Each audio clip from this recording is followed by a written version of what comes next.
sería prácticamente envilecido, quebrado.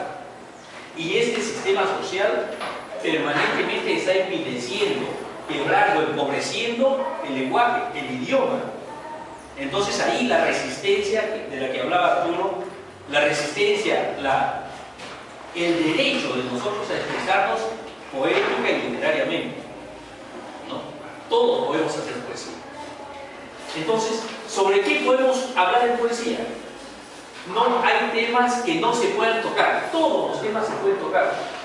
Naturalmente, uno coge un libro de poesía y va a encontrar siempre en el poema, en el libro, las verdades más profundas de la vida: el amor, el dolor, la necesidad de la justicia, la necesidad de la rebelión, ¿no? La nostalgia, ¿no? La lejanía. Todos esos sentimientos son constantes en la poesía de todos los tiempos, de los orígenes.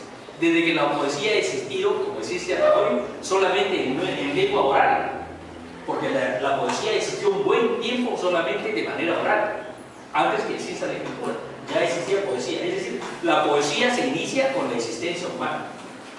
No hay tema que no se pueda escribir en poesía. Naturalmente, hay temas más importantes que a nosotros nos conmueven en determinados momentos o determinadas etapas de la vida, por ejemplo, el amor, o el dolor, ¿no? O la nostalgia, ¿no? Cuando un ser querido se nos va, o la lejanía. En cuarto lugar, sobre esto mismo, si no hay ningún tema que pueda ser escrito en poesía, ¿qué instrumentos dentro de la palabra o de las palabras pueden utilizarse? Todas las palabras. No hay una sola palabra que no pueda utilizarse en poesía. Hace poco estuvimos en un taller en Moquegua y un amigo profesor docente decía a los estudiantes: para escribir tienen que estudiar el diccionario, tienen que revisar el diccionario, tienen que revisar. Y no es así. El diccionario solamente es un elemento auxiliar. ¿Por qué? Porque el diccionario expresa el desarrollo del lenguaje vivo, cotidiano, social, y siempre lo expresa detrás, está siempre a la saga, está corriendo detrás del desarrollo del lenguaje. Entonces, quien escribe, nosotros que escribimos, debemos tener el oído más abierto, los ojos más abiertos, no con el diccionario, sino con la conversación, con la expresión de los sentimientos de manera cotidiana, en las calles, en el micro, en el colegio, etcétera, etcétera. Todas las palabras pueden utilizarse. Algunas de repente nos parecen que no, son un poco chocantes, un poco feas, esas son lisuras. No es así. No hay una sola palabra. Por ejemplo, usted lee los poemas de Vallejo, está lleno de palabras aparentemente difíciles de utilizar en un poema. Uno dice, por ejemplo, piensa y dice fémur en un poema. Eso lo hace Vallejo, ¿no? Y así podemos hablar de ejemplos de ese tipo. De esas cosas vamos a hablar en taller, ¿no? ¿En qué otra cosa se apoya la poesía? En la música. No tanto que se apoya, sino es parte fundamental en la poesía. Diríamos que la poesía es una composición musical hecha con palabras, no con sonidos, sino con palabras, ¿no? ¿Por qué? Porque la poesía tiene un ritmo, ¿no? Tiene una secuencia, una cadencia, ¿no? Una cadencia. Ustedes imagínense un río, cómo se deslizan las aguas, ¿no?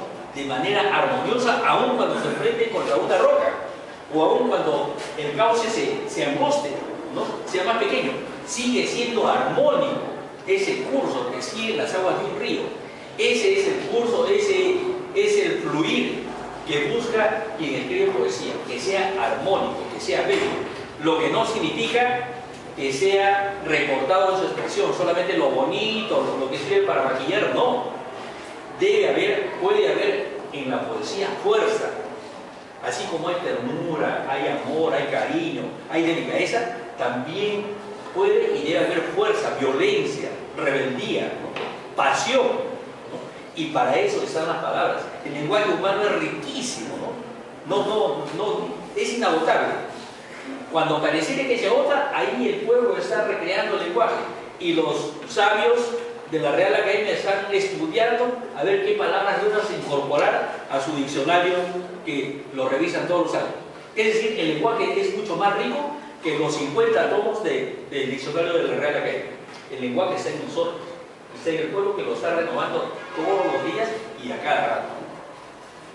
Miren ustedes en ese libro están reunidas las composiciones en un año de 150 chicos de 6º grado de primaria a 5º de secundaria.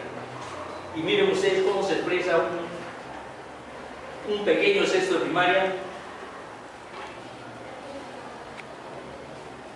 Colegio Virgen de Guadalupe, provincia de Virú, en Trujillo, 6º de primaria.